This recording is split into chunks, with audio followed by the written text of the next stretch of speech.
नमस्कार, मी संजय बोर्डे. आपण बघत आहात लोकनायक न्यूज. मी आज उपस्थित आहे वार्ड क्रमांक 27 दामूनगर, कांदिवली पूर्व, मुंबई या ठिकाणी. बघू शकता की या ठिकाणी दामूनगरचं बसस्टॉप आहे. बसस्टॉपवरती प्रवासी उभे आहेत, छोटं मुलं आहे आणि बघू शकता या ठिकाणी किती मोठ्या प्रमाणात हा कचरा टाकलेला आहे. या कचऱ्यामुळे रोगराई वाढते. सध्या पावसाळी दिवस आहेत.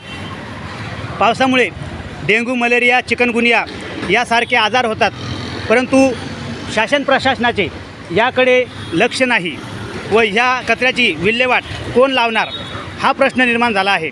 तरीसुद्धा याकडे त्वरित लक्ष द्यावे अशी मागणी नागरिक करत आहेत.